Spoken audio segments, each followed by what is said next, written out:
The meaning of life is everything. What is the meaning of life?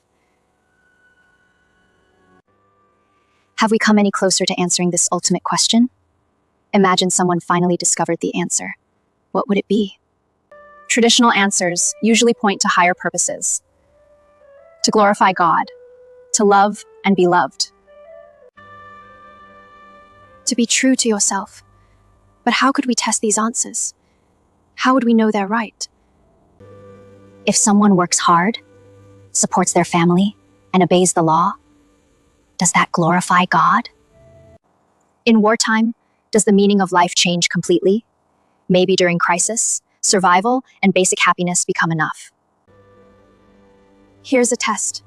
Write down the meaning of life. Seal it in an envelope. Mail it to 1,000 random people.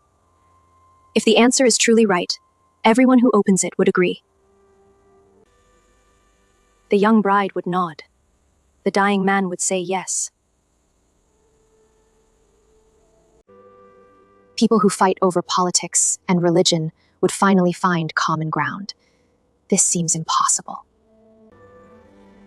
No single answer could satisfy everyone, right? But what if the paper inside was blank? Or what if it said, the meaning of life is everything? These aren't trick answers. They're closer to truth than you might think. A blank page shows that life is pure potential. Someone must shape it into something meaningful. Pure potential means life is infinitely open. Everything is possible until you choose.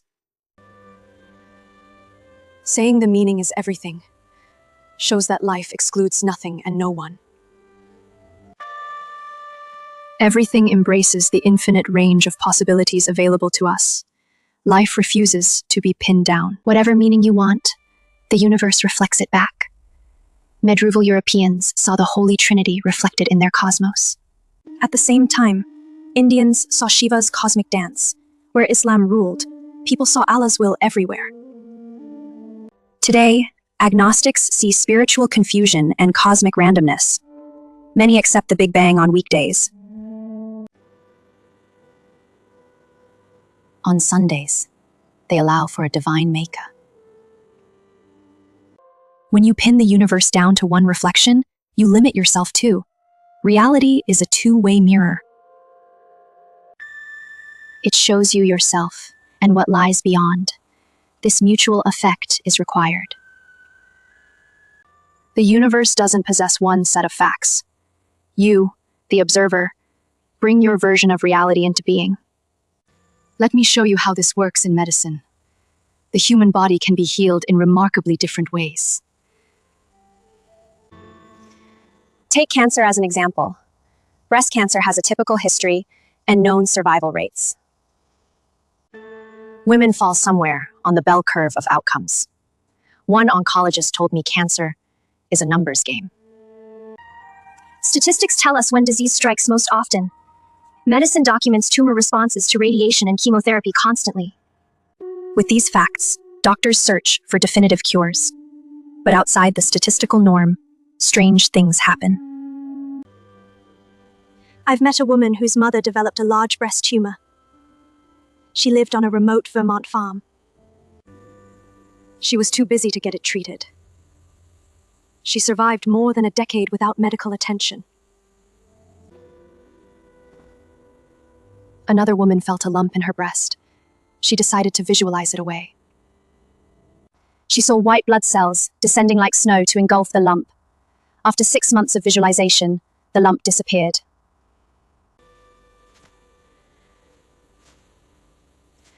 One patient with a massive tumor checked out before surgery. She didn't want to approach her condition from fear and panic. She returned months later, feeling confident of her survival. The operation succeeded. She survived. Every doctor has seen the opposite too. Some women die quickly after receiving news of malignant cells. Sometimes the cells are only anomalous, possibly harmless. Yet in some women, these anomalies rapidly become tumors. This was tagged long ago as dying from the diagnosis. I'm not making treatment recommendations. I'm observing that disease often reflects the patient's beliefs. A famous Stanford study took women with late-stage breast cancer. They divided them into two groups. One group received the best available medical care. The other group met weekly to share their feelings. This alone produced remarkable results. After 2 years, all long-term survivors belonged to the second group. Overall survival in that group was 50% longer.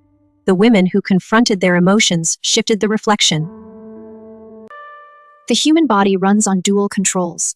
Heal it from outside with material means, it responds. Heal it from inside with subjective means, it also responds. How can talking about feelings match a powerful cancer drug? The answer is that consciousness takes two roads. It unfolds objectively as the visible universe. It unfolds subjectively as events inside the mind. Both are the same consciousness. The same intelligence wears two masks. It differentiates into the world out there and the world in here.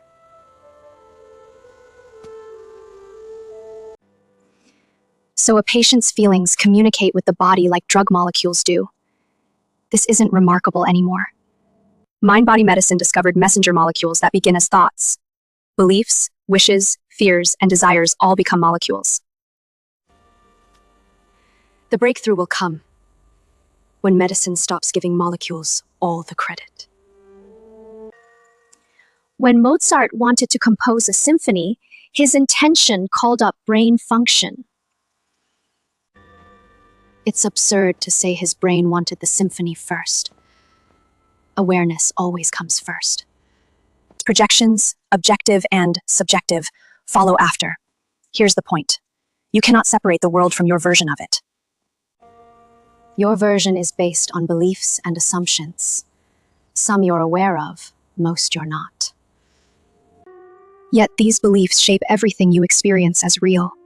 The two-way mirror effect applies to every aspect of life. How you see yourself determines what you see. A pessimist looks at the world and finds confirmation everywhere. An optimist does the same thing. Both are right. Both created their reality through their beliefs. This brings us back to the meaning of life. The meaning is everything, because you choose what to see. You can see God, love, truth, beauty, or chaos. The universe supports any choice you make. But there's a deeper truth here. When you realize you're creating your experience, freedom opens up. You're no longer pinned down by one fixed meaning. You can explore the infinite possibilities. You can shift from fear to confidence, from isolation to connection, from confusion to clarity. The meaning of life isn't something you find. It's something you create, moment by moment. Now, people often hold themselves back from this creative freedom. They make limiting decisions without realizing it. One common decision is, I don't want to be judged. This creates constant anxiety about others' opinions. You avoid being authentic. You hide your true self. You live in fear of exposure. But judgment will come regardless. You can't control what others think. You can only control your response. The solution is to stop judging yourself first. Be compassionate with your own mistakes. When you accept yourself fully, others' judgments lose their power. They become just opinions, not truth. Another limiting decision is, I don't want to fail. This one seems reasonable at first. Who wants to fail? But fearing failure prevents you from trying new things. You play it safe. You stay in your comfort zone. Your growth stops. Failure isn't the opposite of success. It's part of the path to success. Every master has failed countless times. The only real failure is not trying at all. Give yourself permission to fail and learn. A third limiting decision is, I can't forgive myself. This creates endless guilt and shame. Guilt tells you that you've done something wrong in the past. It won't let you forget. But guilt has a purpose. It should motivate change, not create permanent suffering. Ask yourself, who did I actually hurt? Be specific. Don't let guilt become a blanket. You may find you've never really hurt anyone badly. If you have, go to them. Discuss your actions. Ask for forgiveness. When it's given, accept it as genuine. Write it down as proof. When guilt accuses you again, show it the evidence of forgiveness. Another question, am I really responsible here? What part did I actually play? You're only responsible for actions you took or failed to take. Be specific about those actions. Don't exaggerate. Don't believe you're totally responsible just by being there. Many family situations immerse us in shared guilt, but you're only accountable for your actual choices. Ask yourself, what good have I done to atone? When will I have done enough? All bad actions have their limit. After that, you deserve forgiveness and release. Set a day when you'll be forgiven. Do what you can to atone. When that day arrives, take your pardon. No action deserves condemnation forever. Walk away from the prejudice holding you back. Some people say, I don't want to expend all my energy. They believe energy is limited. This seems true. Energy does have limits. But here's the paradox. The more energy you devote to something, the more you have. Passion replenishes itself. What drains energy is holding back. The more you conserve, the narrower your channels become. People afraid to love wind up constricting love's expression. They feel tight, not expanded. The less energy you spend, the less you have to spend. It's a vicious cycle. Learn to give. When you feel like hoarding, offer something to someone in need. Give time and attention. This opens your energy channels more than giving money. Be generous with praise and appreciation. Most people hunger for recognition and get too little. Notice when someone does well. Appreciate from a full heart, not with empty words. Praise in detail.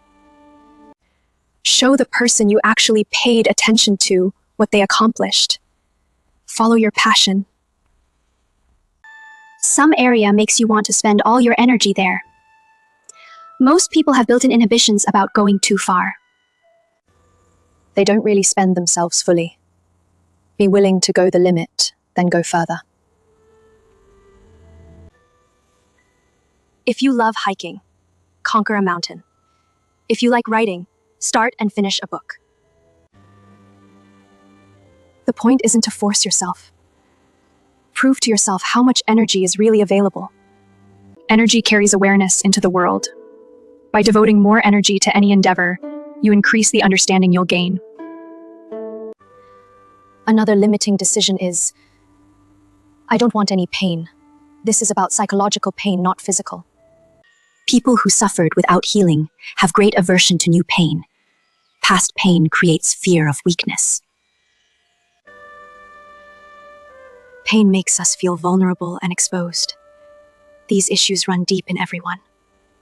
But pain is neutral in the cosmic design. In the material world, pain motivates negatively.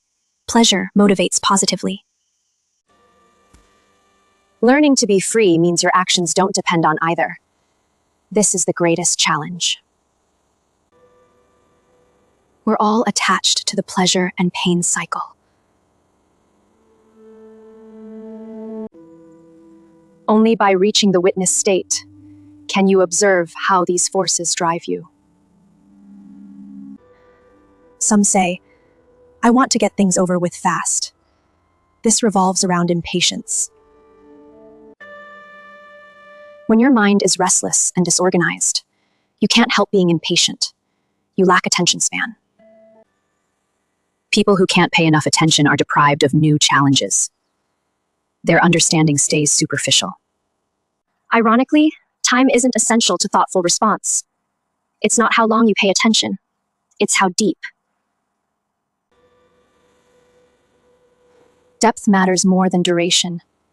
Impatience is rooted in frustration. We refuse to pay attention because results don't come fast enough. The mind hops away from potential discomfort. If you're easily impatient, you probably blame outside circumstances. Traffic moves too slowly. Grocery lines take forever. People drag their feet on tasks, but projecting impatience outward is a defense. It deflects a fear of inadequacy. Impatient people are too discouraged to go inside deeply. We're all intimidated by an inner competitor. Someone who, by definition, is better than we are. This ghost drives us from our own awareness. Impatience ends when you can go back inside with confidence. You let awareness unfold naturally. Confidence cannot be forced. You become adequate in your own eyes through deeper understanding. If you're impatient, face this reality. You're not the best at everything. You don't need to be. Stop yourself when you feel overshadowed by greater genius, talent, wealth, or status. The only real person inside you is you. That person is a seed with unlimited growth. Seeds grow with nourishment. In this case, that nourishment comes from paying attention. Be willing to face yourself, whatever you think your shortcomings are. Only direct encounter with yourself brings the nourishment of attention. The more you offer, the more you grow. So here's what I want you to remember. The meaning of life isn't a riddle to solve. It's not hidden in ancient texts. It's not something priests or philosophers can give you. The meaning of life is everything. Everything you choose to see. Everything you choose to create. Everything you choose to become. You are the observer who brings reality into being. Your beliefs shape your world. When you realize this, you step into your creative power. You're no longer a victim of circumstances. You're the author of your experience. You can rewrite the story anytime you choose. Stop holding back from fear of judgment, failure, guilt, or pain. Stop conserving your energy or rushing through life impatiently. These are just decisions you made. You can make different ones today. Go inside yourself with confidence. Pay attention to what's really there. The seed of who you are has unlimited potential. Nourish it with your awareness. The universe is a two-way mirror. When you change what you bring to it, it changes what it shows you. The meaning of life is everything. And everything begins with you.